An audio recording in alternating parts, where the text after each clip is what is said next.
What's good, y'all? I'm here with. MJ Stokes. What's your year, major, in sport? I'm a freshman. I'm a media and comm major, and I play football. What's good, y'all? I'm here with. Raf. What's your year, major, sport? Freshman, computer and information, and I play football here. What's good, y'all? I'm here with. Soleil. What's your major, class year, and what sport you play? I'm an exercise science major. I'm class of 2028, and I run track and cross country. Okay. What's good, y'all? I'm here with. Justin. What's your major, class year, and what sport you play? I'm a political science major, class of 2026, and I play football. What's good, y'all? I'm here with. Kyrie. What's your major, class year, and what sport you play? Human Services, senior, football, and track. What's good, y'all? I'm here with. Devin. What's your major, class, sport? Forensic chemistry. I'm a sophomore, and I play softball.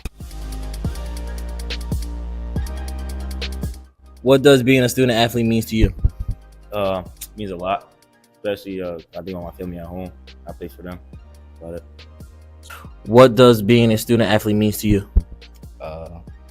It means to me really anything. I like just playing football, so get to play the sport I love and be here to do work. What does being a student athlete means to you? It means balancing being both an athlete and a student. Like, I feel like you have to be both in the books and in your field. So I feel like it shows how you can be a well-balanced and well-rounded person. What does being a student athlete means to you? Just having the opportunity to play a sport in college. Not many people can do it. On top of that, get an education. It's just a great experience. What does being a student athlete means to you? Means a lot. From where I come from, like one of many. Yeah. What does being a student athlete means to you? It's very important because my family never got to play sports in college, so being one of the first ones to be able to do that was really special for me. What's the hardest part of balancing school and sports? I would say a lot is about getting the homework in, and but if you just go with your professors and stuff like that, I feel like the schoolwork can come easy. What's the hardest part of balancing school and sports? Well, me personally, it's not that hard. Really just do the work and you get to do the stuff you love. What's the hardest part of balancing school and sports? Making time for yourself, self-care. I think that's a hard part about being a student athlete, taking the time to take care of your mental and your physical body. What's the hardest part of balancing school and sports? Time management, really. You got to be able to hold yourself to a standard. Just especially with procrastination, you think you got it down pat, and just juggling with all that sports stuff, it catch up with you. So you got to be disciplined. What's the hardest part of balancing school and sports? Keeping up with all your assignments, definitely if you have a game or you're on the road. Not say studying is kind of hard when you don't have that much time on your hands when you're a student athlete. What's the hardest part of balancing school and sports? Trying to stay on top of your work, being able to make it to class, eat right, get your sleep. It's just a lot, and you got to keep working at it. How do you handle pressure or stress? I'm stressed or under pressure. I feel like I just vibe with music or something. I just think about, because I like hearing music, drinking that, stuff like that. How do you handle pressure or stress? Listen to music. How do you handle pressure or stress? I pray. I pray to God. How do you handle pressure or stress? I pray. I talk to God. That's the source of everything to me. So I go to God first. That's all I got. How do you handle pressure or stress? Let's say going to the gym, talking with friends, doing things outside of being at school. How do you handle pressure or stress? I listen to music when I get stressed, talking to people, making sure you're putting in that extra studying time so when you go into a test, you're very prepared, not falling behind in classes. What motivates you? I would say my brother. What motivates you? My mom. What motivates you? My parents. they do everything in their power to help me and accomplish my dreams. So they motivate me every single time. What motivates you? Family, just making sure I hold up my end of the bargain, because my parents have sacrificed a lot for me to be where I am today. So I gotta make them proud and make my future self and my future kids and future wife and whatever, make whoever's around me proud. That's the biggest thing. What motivates you? My background. What motivates you? Wanting to do well in school, keeping my grades up, wanting to make my family proud, and just doing well all together.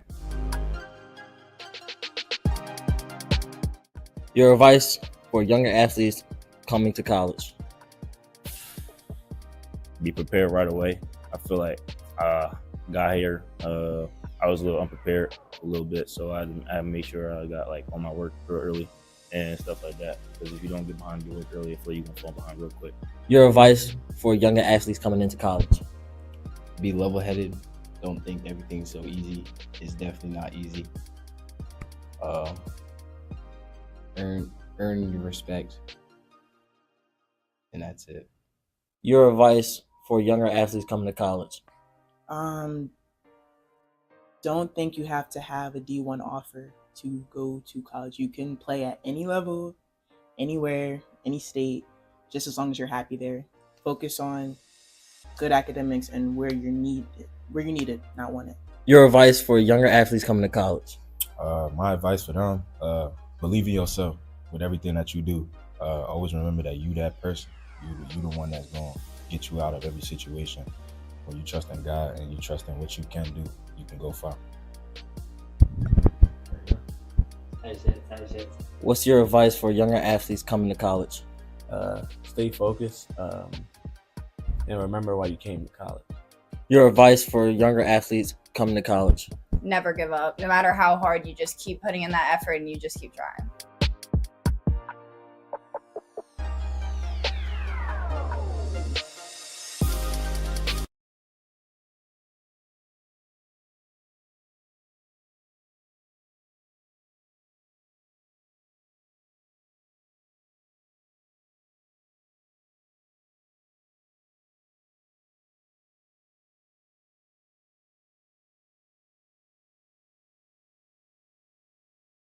Hey guys, welcome back to our Epic Lads podcast.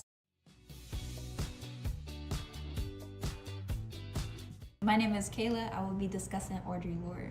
My name is Cora. I'll be discussing Margaret Mead. My name is Eli, and I'll be discussing Nicholas Clark. Hi guys, I'm Sabrina, and I'll be discussing ChatGPT essay. What does it mean to speak the truth, and what are the potential fears and consequences we may face of doing so? Okay, so the potential fears would be somebody finding out the truth, in my opinion. Anybody want to add? For me, I think that it's really important to share your opinions and what you say, like what Audrey Lorde said, because that's something that's within yourself. It's your identity. It's how you're feeling. So you should be able to share that. Anybody would like to add or add on to? I could agree. Like, it's important to share like what you believe, but like if you say the wrong thing, it could make a huge difference and impact on somebody.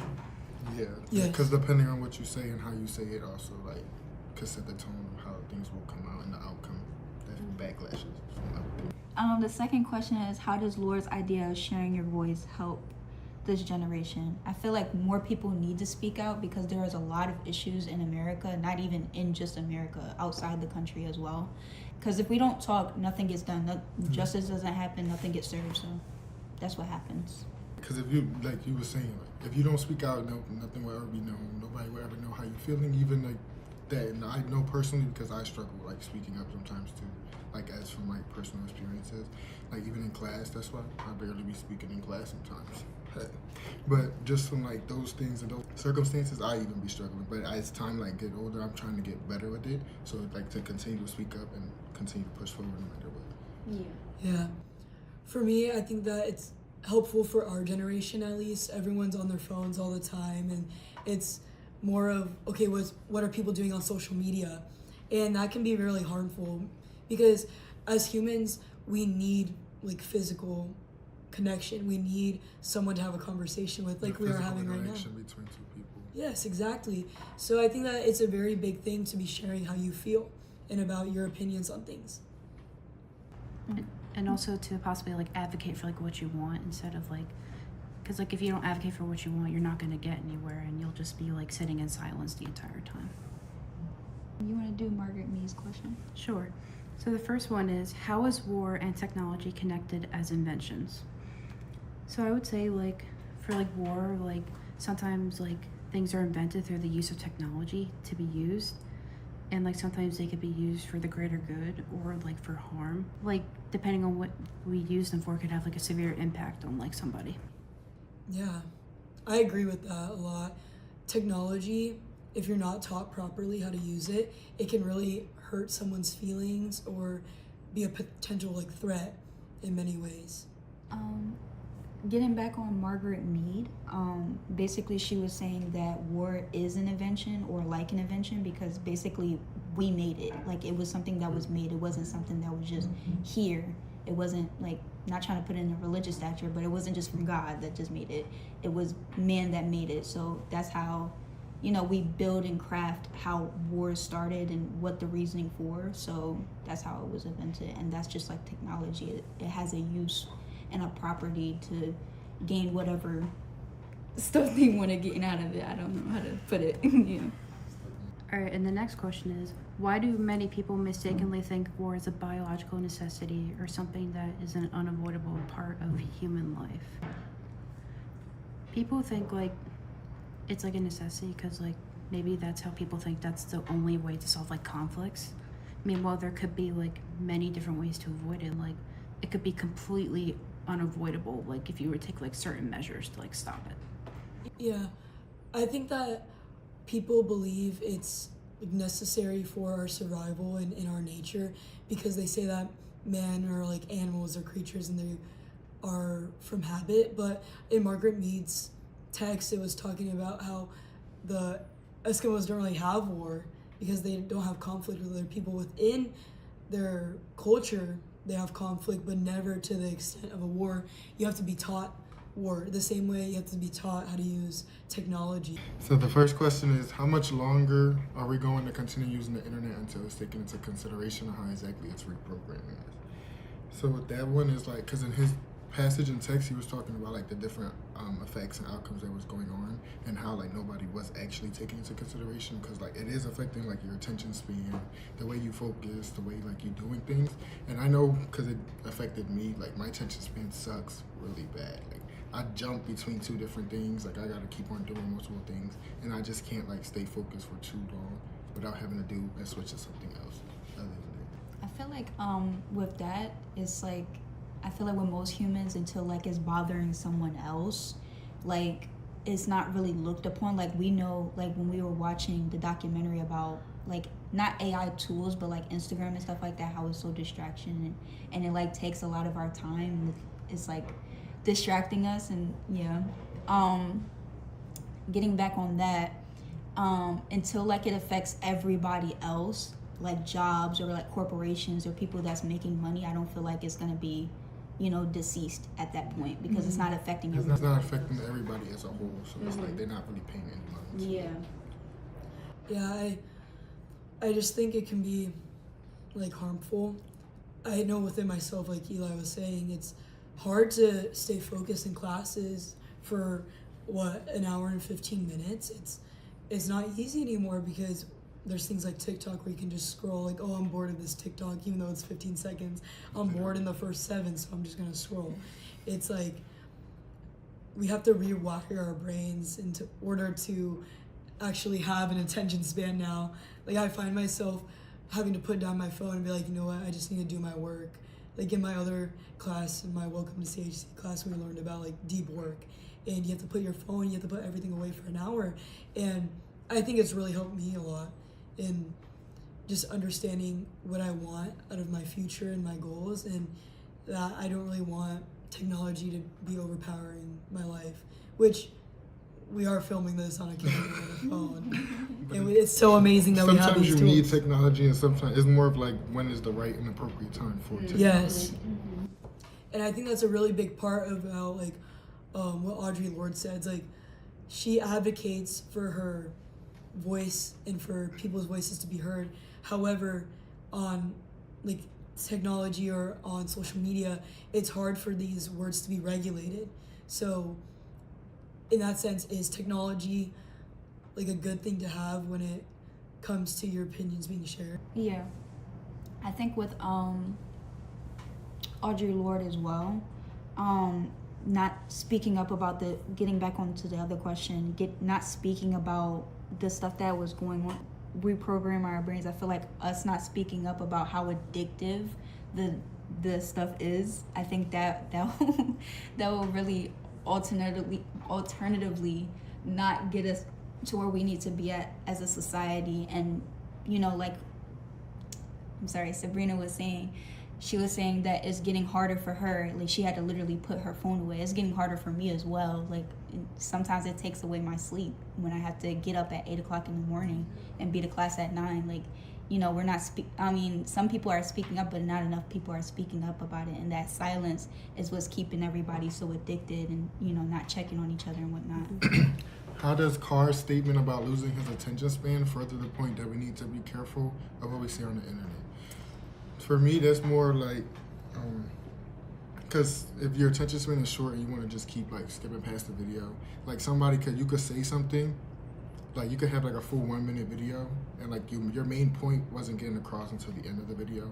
But since someone got bored and they heard like a little snippet of it, what you were saying, and it came off like negative or like disgraceful or like going towards somebody or like disrespecting somebody, they could have just take that little bit and ran with it and hold on. And at the end of the video, it could have like been a better explanation of what their point was actually trying to be, instead of just like that little snippet that they saw and ran with it. Yeah, and that's where a lot of health care, like physicians, are having a hard time, because on TikTok, people will talk about how like different fads or like different diets, different ways to heal yourself, when half the information is misleading and misinformation. So not having like fact checkers on these social media platforms is dangerous, and it's not something that everyone is going to go do. I tend to not look up things I see on TikTok because I genuinely don't believe half of the stuff, because I use my critical thinking and I know that half the time it's not true. But there's times where even AI gets me, when the horse and there's like a little squirrel standing on top of the dog and it knocks on the door. Like, at first it gets me sometimes. Like, when I'm a grandma, I'm cooked. But I know that it's important to understand where people are coming from when they use technology and social media. I think too, is like some jobs, they actually, like, I know some fast food jobs, they actually make you sign something so that way they don't expose them on TikTok or something like that. And it's like, even with jobs, like what you say can affect like your career later on. Like, you might have said something like 10, 15 years ago that was okay then, but like now it's like in this generation, it's like, no, like you cannot say that, and you might affect your future career or somebody else's feelings. You never really know. Like, stuff that was acceptable back then probably won't be acceptable now. Like, the internet is there forever, so it's like, regardless of what you put and you try to delete it, it's still always going to be there. Like, your internet footprint is always going to be there. There's no going back on that, and it's going to forever follow you your whole life. Like, any small thing you say, it's out there no matter what. So that brings up like another question I had, like, for like at least the ChatGPT essay. How can using ChatGPT to write responses to a person's message influence the emotional impact it may take on the person receiving it? Okay, so for me, this question, I've never thought about sending a message written by AI. Me neither. But that's just because I just don't like typing in general, so I'll just voice type a message. And I think that shows how far my attention span has gone. I can't sit there and type out a message that's more than like 40 words. And like, oh my gosh, bad Sabrina. But I think that in a lot of cases, it can really influence how people are receiving messages, because AI is not a human. And at least when I receive a text from someone and I know the person, I know how they talk in real life. So I can tell if they're mad at me. I can tell if they're sad or if they're happy about a message. With AI, you're thinking it's this person, but it's AI, so it's not gonna come across the same way. Yeah, I feel like for me it's very disingenuous because you got to put somebody else in your shoes. Like, how would you feel if somebody like used AI or even used somebody else? It's like using someone else to text for you. Like, it's not you saying all those words. It's some type of artificial intelligence on the other side of the screen that's also reading everything, like private messages. Like, I would feel like you just went across my boundaries. Like, yeah, you just violated. And another question from like the reading of the ChatGPT essay. Why are we as people starting to rely on using ChatGPT more in our daily lives? I think it's just out of convenience. It's really easy to just be like, oh, I don't want to do this work, or I don't want to do this paper. Why don't I just get ChatGPT to write it, and then I'll change it up a bit, and then it'll be all good. Yeah, but it's like using ChatGPT. It's like you're not actually learning anything that you want to learn because you're just submitting it into ChatGPT and it's spitting out a response. So it's like, are you actually learning the things that you need to be learning in life to continue to grow and do better on what you want to do with your life? Yeah, like in the essay, the study is done on students and they're all writing essays. Some of them get to use ChatGPT and different AI like sources. Then some can Google and like research on the internet, and then some only have books. And as the study goes on, the people that have been reading the books, their essays continue to get higher marks in general. At the beginning, it was more equal, but as time progressed and they kept doing the study and they kept writing more essays, the essays that are shown with AI just don't score as well, and they're just not as good because there's no tone. It's written from a robot. It's not from a human, and you're not learning anything. As well, the students that were learning were the ones reading the books and actually putting in the work. I could say bringing up a thing like if you were to use like ChatGPT to write a response to like a text message, like let's say the person brought up that conversation like the following day, and like they would be like bring up the response you wrote, and like you won't remember like writing that because like you didn't write it, you don't know exactly what it said, you're just copying and pasting it right away. That's a really good point. Like, I don't remember half the stuff I do, and at least I know I did it. Like, if I'm using AI, I don't know. It's good to share your opinions and have a voice and not to be silenced by others.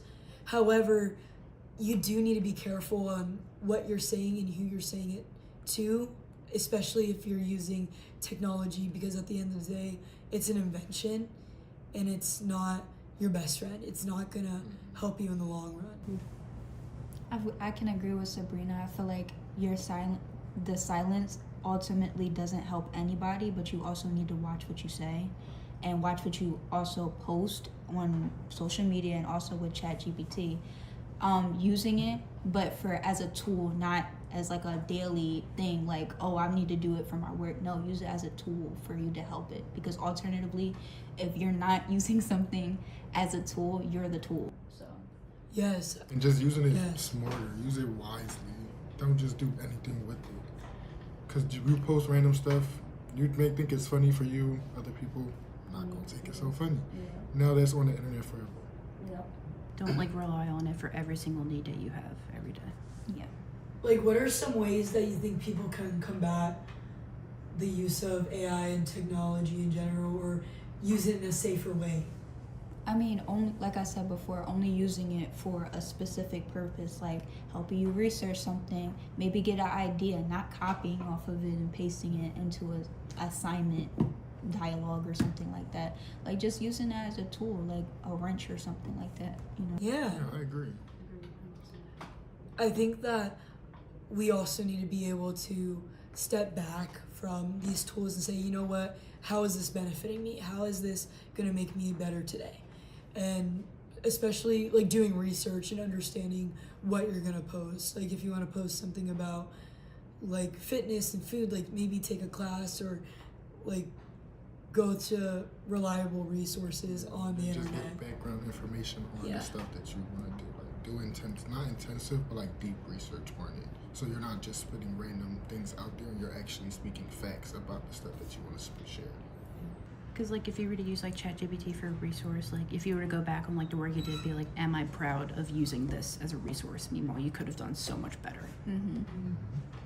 Well, friends, thank you so much for joining us in our Epic Lads podcast. I hope that you have an amazing day. Everyone here loves you, and we'll see you later. Bye.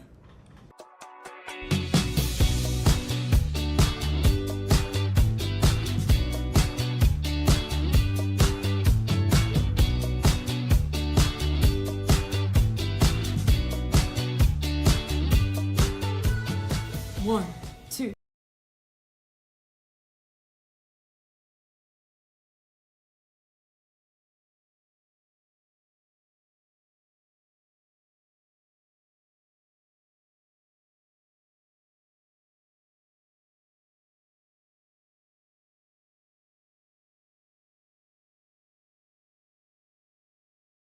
Hello, Hi, baby.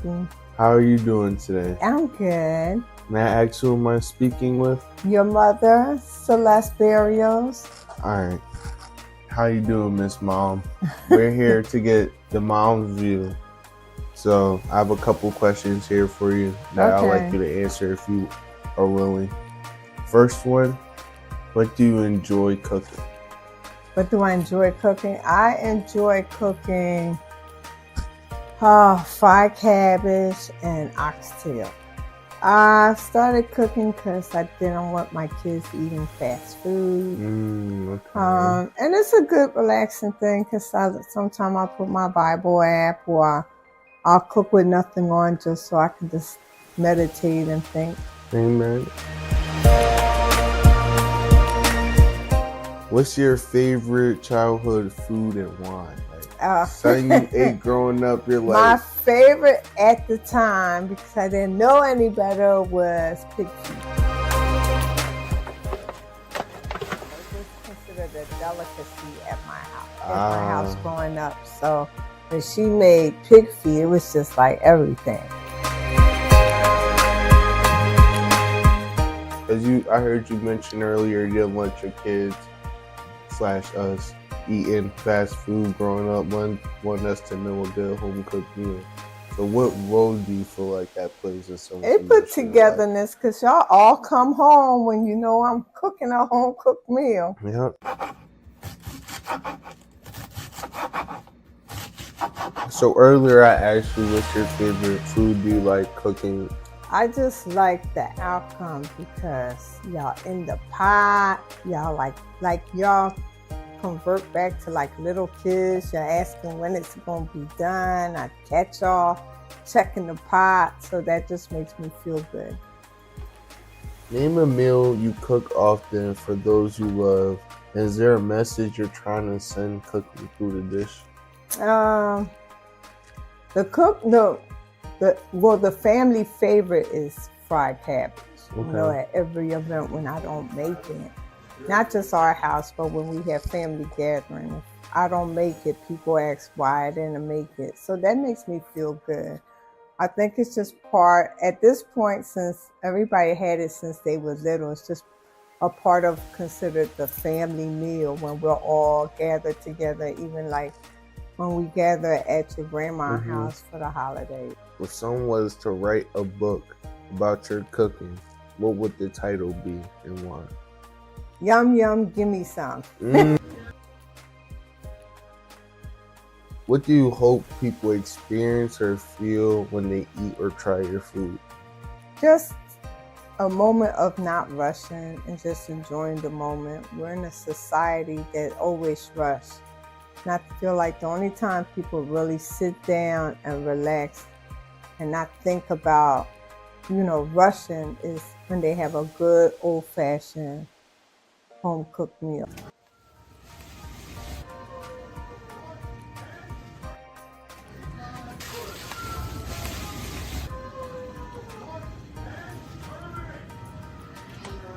Now, was there ever a dish that caused playful arguments or tension about who makes it the best that you ever been in? Like, it was like between you and say such and such, who makes it the best that you ever been in? Like, mom really got the best cabbage, but I don't know, such and such up there.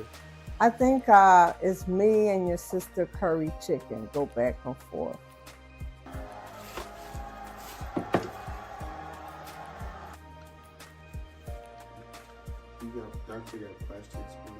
Just been a controversial topic among the people.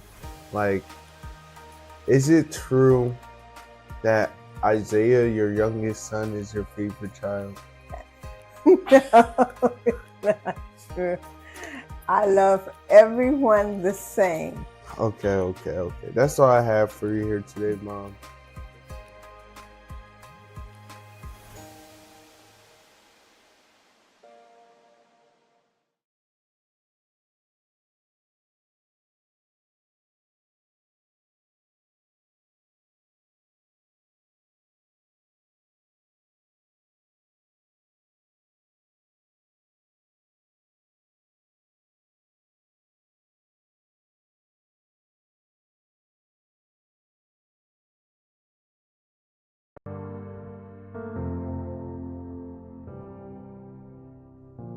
Over the last decade, Hollywood has seen some of its biggest, loudest, and most expensive films completely crash at the box office. Movies with $200 million budgets struggles to break even. Franchises that once dominated summer weekends now barely make noise. And audiences, they're becoming harder to impress, harder to attract, and easier to lose. Today, we're breaking down exactly why modern movies fail, from gigantic budgets to COVID-19 ripple effects, and what Hollywood can actually do to fix the box office. And at the end, we'll compare today's film's landscape to the golden eras of the past. One of the biggest reasons modern movies fail is simple math. Budgets have exploded. It's not unusual for a studio blockbuster to cost $250 million before marketing. Add global marketing campaigns, trailers, posters, partnerships, and it's common for movies to need $600 to $800 million just to turn a profit. The problem? Not every movie is built to earn that kind of money. When every project is treated like a tentpole, the risk becomes too high. One flop can wipe out an entire studio quarter. In the past, big budgets existed, but the number of mid-budget films was much higher. Studios didn't rely on every movie being a massive hit. Today, almost every film is a bet size of the Titanic. Another modern problem is how quickly public perception can shift. When an actor faces accusations, scandals, or negative press, the entire film becomes radioactive. Studios now have to manage PR crises on top of everything else. If audiences don't feel comfortable supporting a lead actor, they simply won't show up. In the past decades, scandals still happen, but social media didn't magnify them the way it does now. A single headline can tank hype, and the movie often pays the price. Hollywood has relied heavily on sequels, remakes, cinematic universes, and nostalgia reboots. And while these formulas worked for years, audiences are now tired. People want fresh stories, new characters, original worlds.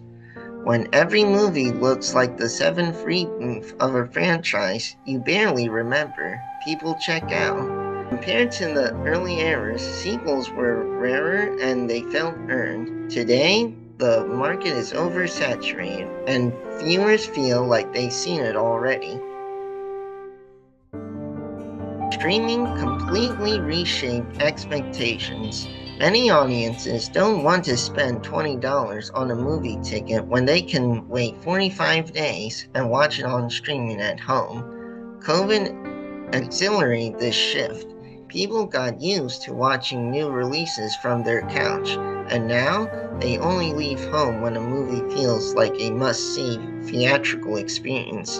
In the past, movies stayed in theaters for months before heading to home video. The theatrical window was too long. Today, it's tiny, which kills urgency.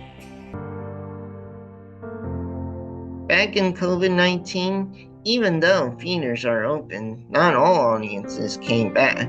Older viewers return less often, families are more selective, and younger audiences are distracted by TikTok, YouTube, and gaming and streaming. COVID didn't just pause the industry, it permanently changed how people value going to movies. In the 80s, 90s, and early 2000s, the box office thrived for a few reasons.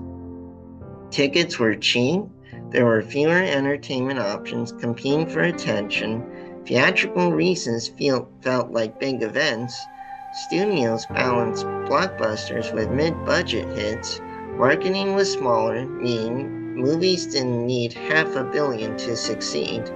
It wasn't a perfect time, but the movie theater was the primary place to see new stories. Today, it's just one option among many.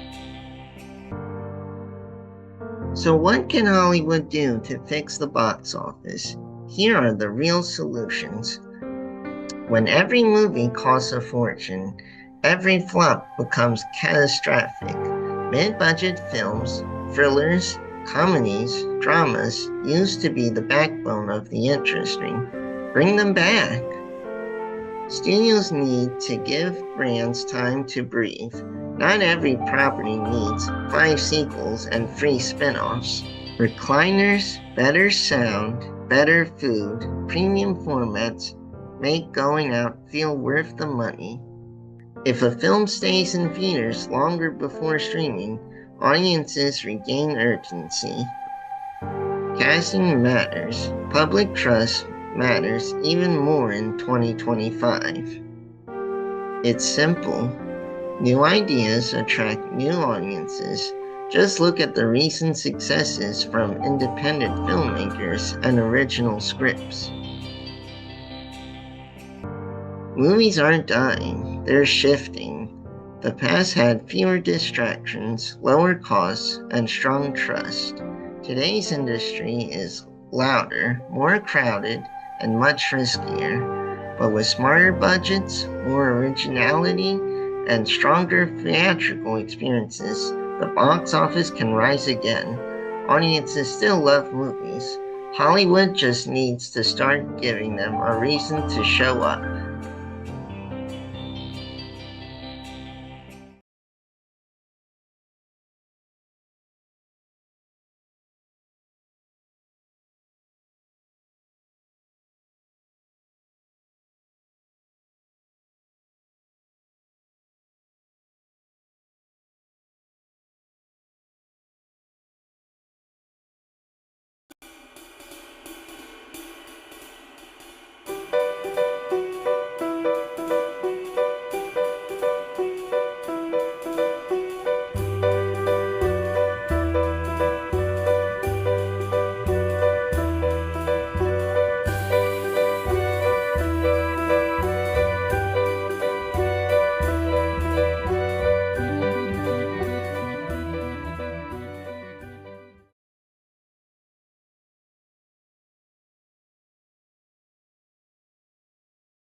I am not amused because someone sat next to the toilet.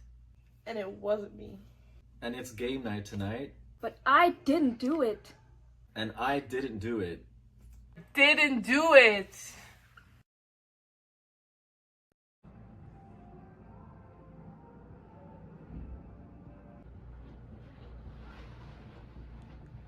Hi. Hey. So Lenny is always late, but now he's later than usual. Ever since the poop accident, he's just been acting more strange.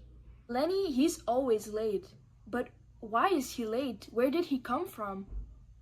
Everyone was complaining that I was late, but damn, sorry I have a life.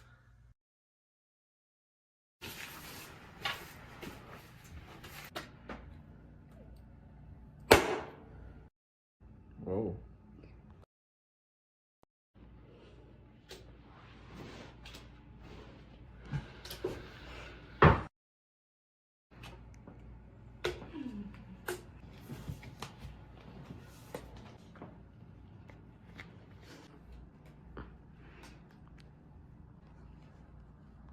The game is on.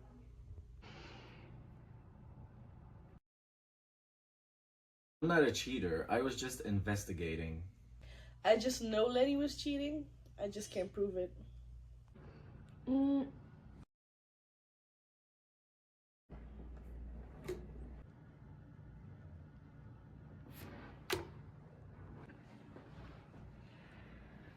Red. Helena is such. She gave me a +10, and I know for a fact she's the one who shit next to the toilet. What did you do? There are not enough cards here, Hannah. So why? You stole them because those are my only cards. No, I'm not a thief. I don't do random things. She totally is a thief. You don't do random things? Just keep playing. Red. It's your turn. Lenny. Sorry.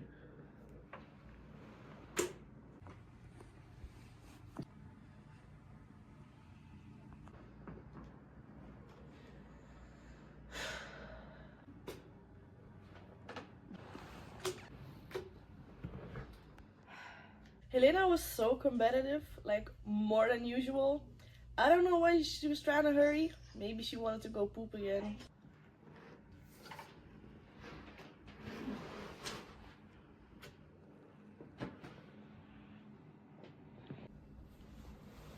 You know. He cheated.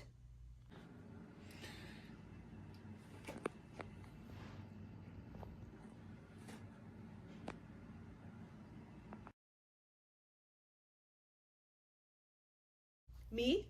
I was chill. I was not stressing out. I'm leaving because I'm done with this shit. I mean game. I'm out! Ugh. Look, I'm not a dramatic person. That was so dramatic of Helena. In comparison to last night, that was not dramatic. That's weird. Well, if we can't even play normal Uno, I'm going to. If she can be dramatic, so can I. At least I didn't poop next to the toilet.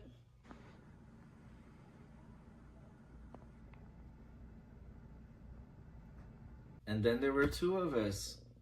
And Hannah was staring me down. He kept playing innocent, like hiding behind this little card, but I know a shitter when I see one.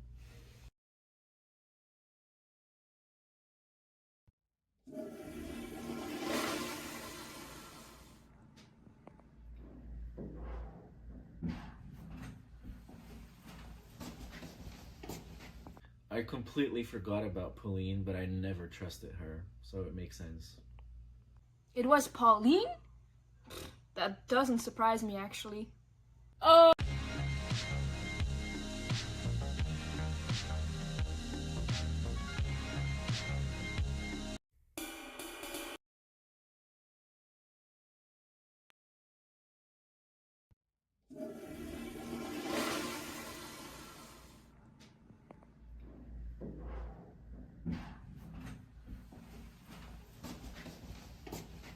I completely forgot about Pauline, but I never trusted her, so it makes sense. It was Pauline?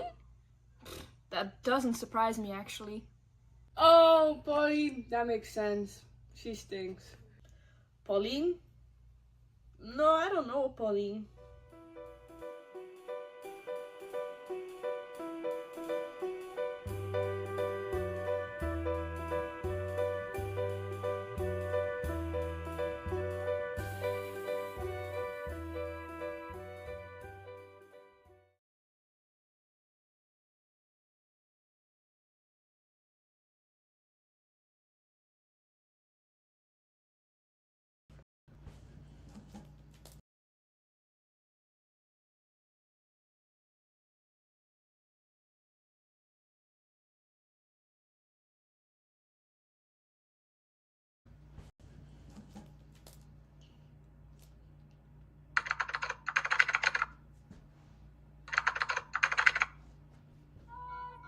What is your name?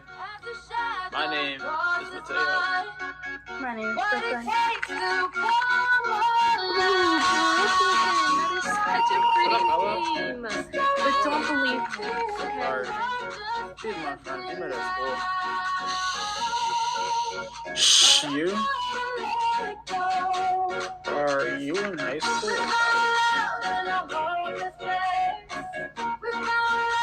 High school? No. I'm a college student. I'm a senior at Jefferson. Ooh, that's so cool. I'm a junior. Where are you from? I'm here for a semester in college. You're probably never going to see me again. No worries. This is nothing serious. I don't mind having fun for one night. I like to hear that. What do you study? International business. I like it. But right now, I just want to have fun. I'm leaving anyway. Oh, so you like to travel. Maybe one day you can come back to me. Do you like your classes here? Where do you study? The music is really loud. I just asked you, where do you study?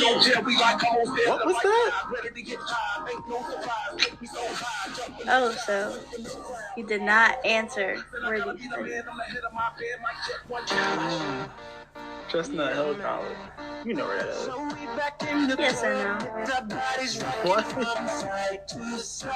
I've heard about it. I don't know where it is.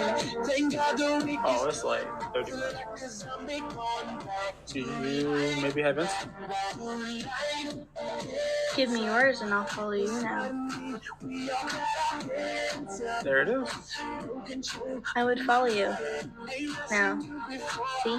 I did. Do you party out? Not much, but right now I'm a little tipsy. I'm just waiting for my friend. Oh, nice. Also came with some friends, but I'm not sure where they are. And you're not drunk? Not anymore. Look, I've been drinking water and I'm feeling much better. Maybe also because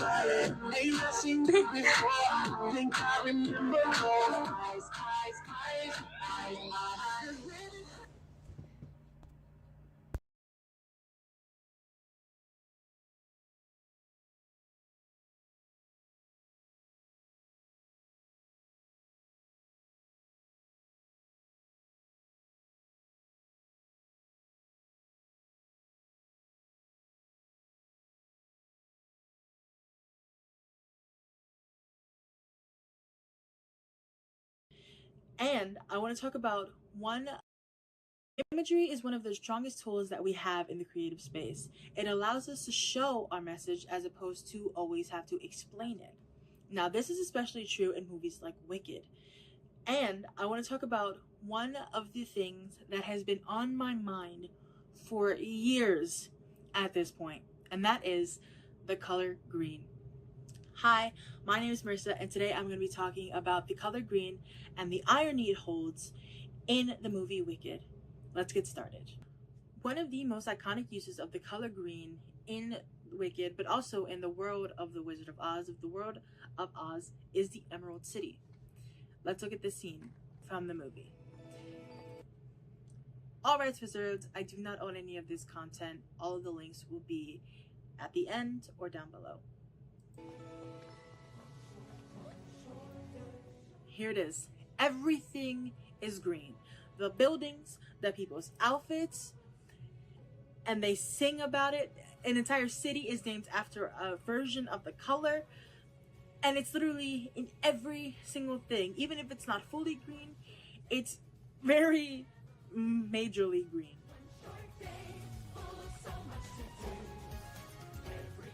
And look at this. Everyone is so excited. Everyone loves it. Everyone is truly joyful with this. There are buildings tall as quaxwood trees, dress salons, and libraries, houses, museums. Look, it's in literally everything. There's this sense of reverence that comes from the Emerald City and, of course, by extension, the Wizard. because everyone wants to be there. It was such an honor for Elphaba to be invited not only to Emerald City, but to meet the wizard. And if you look at it, Elphaba really fits in. You know, she matches. She's green. Like everything else. And I need to like emphasize how it's literally everything. It's literally everywhere. You cannot avoid the color green. There's different shades of it. The animals are green. A lot of the animals are green for some reason. I'm not saying there can't be green birds. There are, but they're all specifically green. And I wanted to show that. And I think... No, I don't... Oh, they do go to the wizard's palace at the end of the song.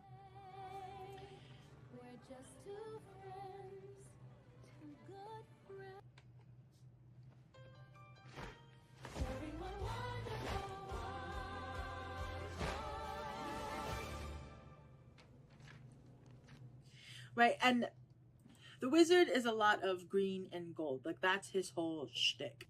So, as we can see, even in this pause, that there's green literally everywhere. You cannot avoid it. Of course, there are hints of other colors, the purple and the orange with the lights, and the blues and the yellows and the pinks. However, it is green, green, green, and everyone loves it. Loves it. Now let's show what happens when Elphaba is introduced to the other students at Shiz. Here they are. Everything is great, grand, wonderful. And here she comes. And here's them starting to notice her.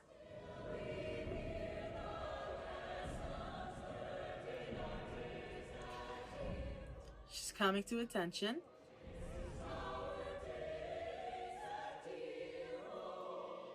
I am going... No.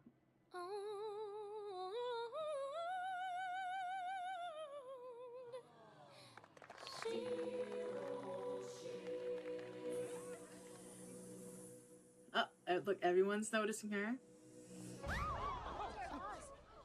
What? What are you saying? And I love that reaction every time. She's like, because to her, this is how she's had to live. This is her normal life. Now, looking at these two scenes, totally 100% different.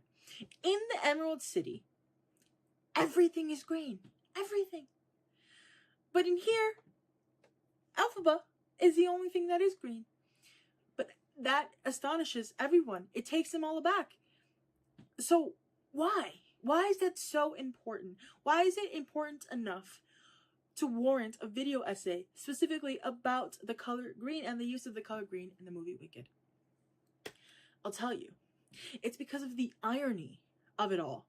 Like I've said 1,000 times before, everything is green in the Emerald City. Now, not fully green like it was in the original, but look, so many different shades of green, right? Elphaba is one shade of green, and suddenly that's a problem, right? And it like ate at me for the longest time because I was like, how do you not see her as a good omen? Or I don't actually know if omen has a negative connotation, but like as a good sign, as, you know, someone blessed by the wizard, right? Because his whole thing is emerald green. How do you not see her as a symbol of the wizard's power? And that's because she's a reminder that he's actually not the great and powerful Oz, which we know going into this because many, or I should say, everyone who's watched Wizard of Oz who went into this knows the truth, that the wizard is just a man, a magician from somewhere in the United States, that he's not actually powerful. You know, you have all of these versions of green. The wizard even wears green. Everything is green, but none of it, except maybe the birds, is a natural green, right? There's no grass. There's no beautiful fields of green grass and flowers. It's all fabricated, just like the wizard. Elphaba, however, is natural. Elphaba is green. She doesn't have to pretend to be green. She just is. And that is so important because it shows what we see throughout the entire movie of this natural versus fabricated versus created versus industrialized, right?